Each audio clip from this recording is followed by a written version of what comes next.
Fernando Diniz e a grave crise que vive o Vasco. Mais uma, né?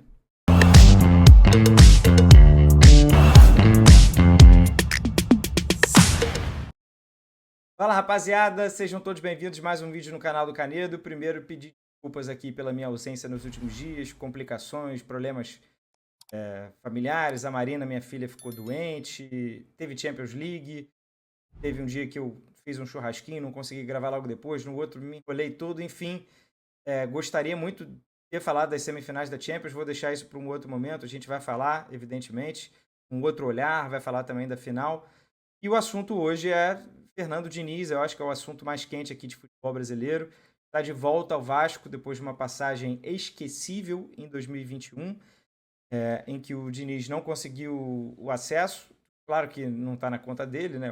Também o time era muito ruim, foram vários outros treinadores ali ao longo daquela campanha, mas é uma passagem esquecível do Diniz.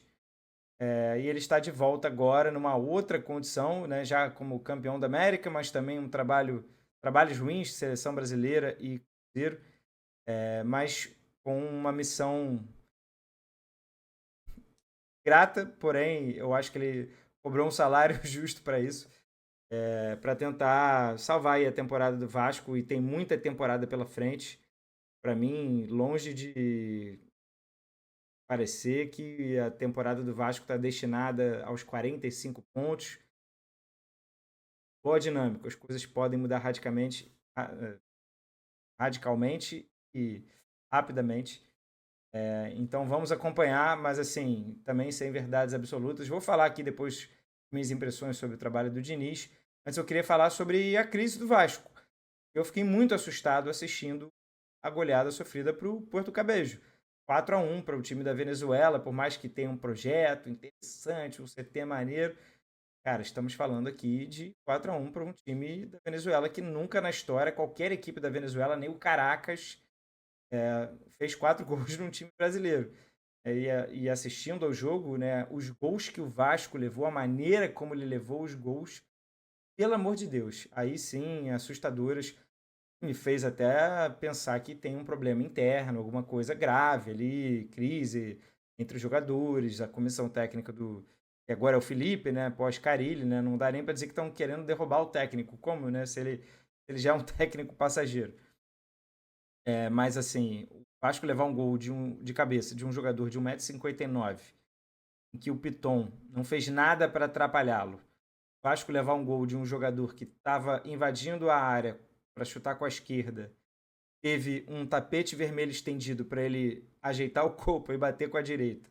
E o outro, uma bola entregue ali na saída de bola também, uma temporada do João Vitor bem ruim. E o Vasco investiu bastante nele, né? O Vasco investiu bastante desde a venda da SAF e pouquíssimos reforços deram retorno. E é por isso que o Vasco também se encontra numa posição de crise. Eu não sei nem se é fundo do poço. Eu vi algumas pessoas usando a expressão, talvez eu tenha usado até também lá no Thiago.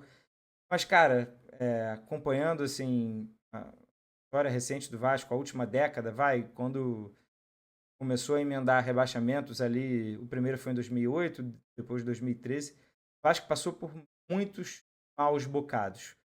4-1 Porto Cabello, cara, é terrível. 6-1 para o Flamengo, é terrível. Mas até chamo aqui, que vascaíno nenhum quer lembrar disso, mas também eu me assustei pela quantidade de goleadas que o Vasco sofreu no século.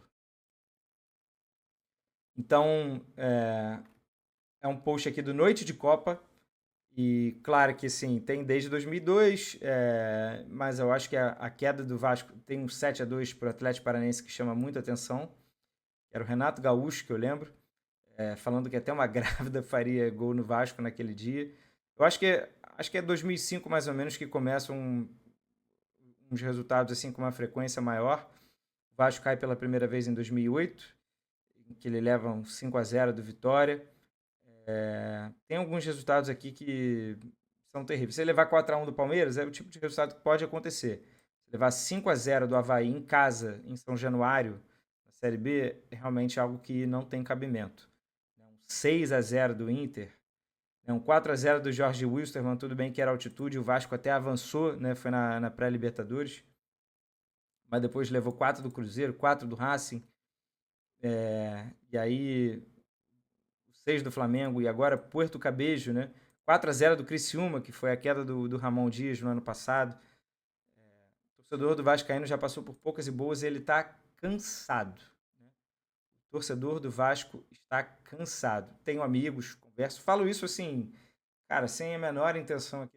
Eu tô como um cara que gosta de futebol, acompanha futebol e produz conteúdo de futebol para conversar com vocês, sejam vocês aí vascaínos ou não aí do outro lado. Eu deixo a minha zoação. Estava explicando isso também no Tiago.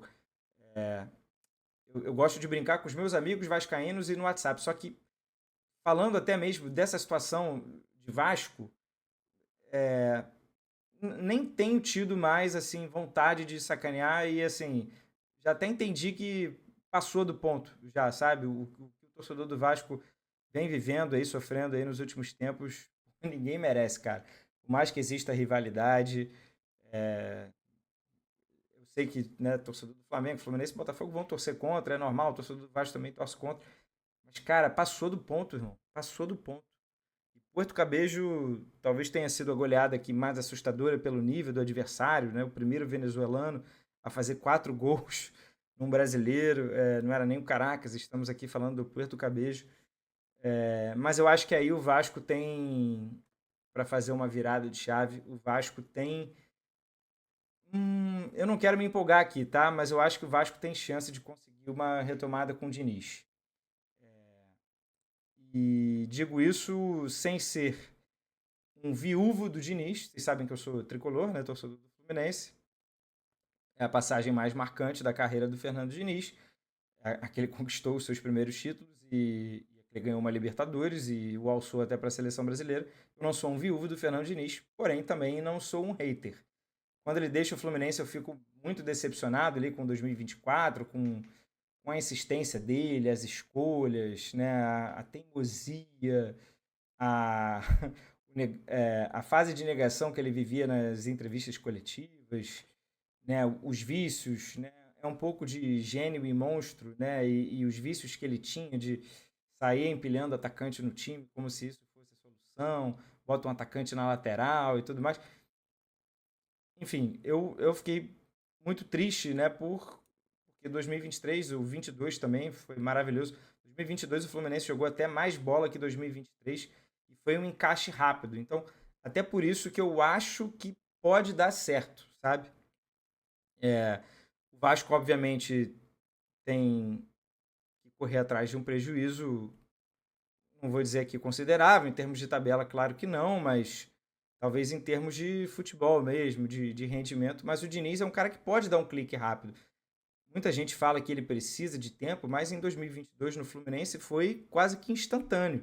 E o elenco do Fluminense em 2022 ainda tinha alguns nomes bem contestáveis. Ele jogou muito com o Manuel na zaga, com David Braz na zaga, com Cristiano na lateral esquerda, com Caio Paulista na lateral esquerda.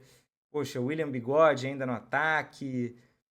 Óbvio que tinha o Luiz Henrique, tinha o John Arias, que já estava voando, tinha Ganso, o Nino, que passou a crescer bastante de produção, o André, que já estava consolidado como um grande volante, o Germancano, super goleador.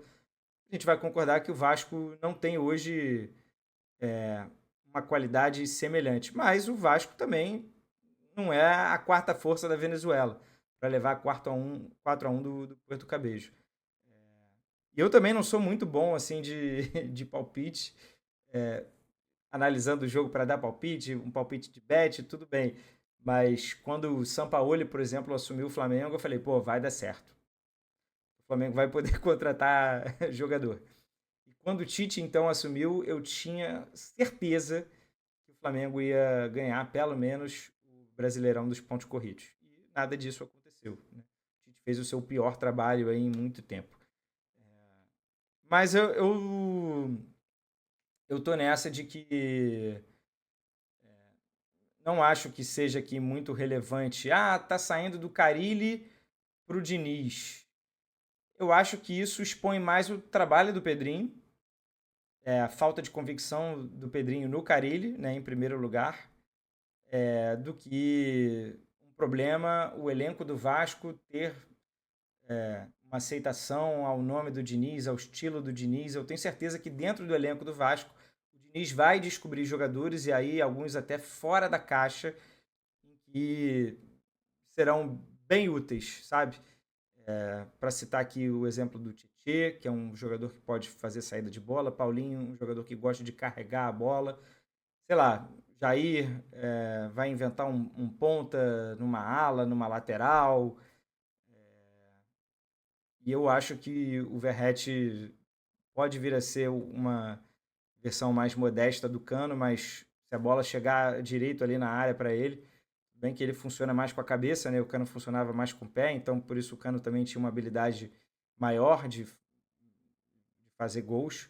O Verratti está um pouco mais restrito, mas eu imagino que o Vasco possa sim jogar bola, sabe? Jogar bola e conseguir ter uma temporada bem digna. Não estou falando aqui de classificação para Libertadores, pode até acontecer porque Brasil é open bar de vagas, mas estou falando de ter uma temporada digna. O Vasco ainda está vivo nas Copas, visita o Lanús, mas depois pega o Melgar em casa, e se somar 4 pontos vai se classificar. O Vasco pega o Operário em casa na Copa do Brasil, no jogo de volta, pô, pode ganhar em casa por um placar mínimo e vai se classificar. Então é uma temporada que ainda tem salvação. E aí vem pausa, né? Tudo bem que tem uma sequência dura agora, até a parada do Mundial, né? Puxando aqui o gol, o Vasco tem Vitória, Lanús, Fortaleza, Operário, Fluminense, Melgar e Bragantino. E depois uma pós-data FIFA ali contra o São Paulo. O Diniz vai sobreviver a essa sequência porque, né, acho que o Vasco não seria louco de contratá-lo e demiti-lo, a não ser que aconteça algo muito grave. E aí ele vai ter um mês para treinar. Não só ele, né? Todo mundo. Porém, se o argumento é que o Diniz precisa de tempo, pois bem, ele vai ter tempo e talvez até uma possibilidade de um reforço ou outro. O elenco do Vasco não é ruim para estar destinado a rebaixamento e eu acho que dentro dele o Diniz pode encontrar algumas peças. Onde está o maior problema, assim, na minha opinião, vou dar um zoom aqui, é na quantidade, é algo assim que o Diniz não consegue resolver na sua carreira e ele precisa, já faz tempo, que são os gols sofridos, a quantidade de gols sofridos, né? Então é essa coluna aqui. No Fluminense, que foi o melhor trabalho da carreira do Diniz, ele sofreu mais de um gol por jogo, média de 1,06. No Cruzeiro, 1,18, levava gol praticamente todo jogo, mas às vezes eram muitos jogos levando um gol. Na seleção brasileira também, uma média alta. Na passagem pelo Vasco, 1,5 gol por jogo. No Santos, 1,16. São Paulo, 1,25. Lá no Fluminense, lá atrás, em 2019, 1,16. Baixo, porém, o estadual fez a diferença aqui. E aí ele sai no primeiro turno do Brasileiro ainda. No Furacão também, uma média altíssima. É algo que acompanha a carreira dele. E, enfim, se o Diniz não conseguir resolver isso, não vejo problema nenhum com saída de bola e até eventualmente sofrer o gol em saída de bola, porque é o que o Diniz diz, né? Pouca gente enxerga os gols, as jogadas de perigo que o Vasco cria também através de uma saída de bola sustentada lá atrás, povoando, né? Aquela história de superioridade numérica, povoar ali um corredor e conseguir sair, beleza. Né? Tenho para mim, né, os gols do Fluminense na Libertadores contra o Inter foram dessa maneira e vou guardar para sempre na minha memória, mas enfim, são vários outros exemplos que certamente compensam. O problema é que os times deles levam gol de outros jeitos, de outras maneiras. É fácil fazer gol nos times do Fernando Diniz, falando aqui de maneira geral. Né? Então, algo que ele precisa, né? Vamos acompanhar como é que vai ser esse começo aí de Vasco, mas é algo que ele precisa melhorar. E o Vasco hoje não tem qualidade na zaga, qualidade individual. Coletivamente vai ter que compensar isso de alguma maneira, né? E o Léo Jardim talvez vá continuar sendo exigido. Mas basicamente é isso. Eu acho que a temporada do Vasco tem sim salvação.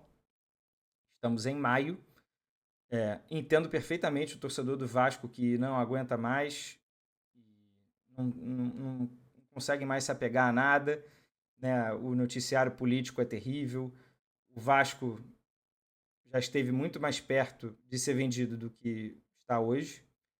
Então o Vasco está em RJ, né, em recuperação judicial, não tem nada de imediato que possa soar como uma boa notícia, promissora. E o ponto é esse, o torcedor do Vasco está cansado, né, está exausto, ele não tem perspectiva, ele não consegue sonhar com algo melhor. E os últimos 2 trabalhos do Diniz, pegando, né, reta final de Fluminense, Cruzeiro e Seleção Brasileira, também não indicam que vai ser algo muito fácil. Porém, futebol é dinâmico e eu acredito que fora da caixa ele vai pensar e talvez ele consiga encontrar soluções interessantes para dar uma temporada digna ao Vasco, considerando Sul-Americana, Copa do Brasil e Brasileirão, ok? Gostou do conteúdo ou não, né? Mande aí para um amigo seu vascaíno, diz aí o que você acha. Fernando Diniz, eu sei que é muito amo e eu deixo, né? Mas eu aprendi a ficar um pouco ali no meio do caminho. Valeu? Não deixe de se inscrever no canal também, curtir, compartilhar, ativar o sininho. Qualquer momento estou de volta, hein? Prometo. Tamo junto, aquele abraço. Tchau, tchau.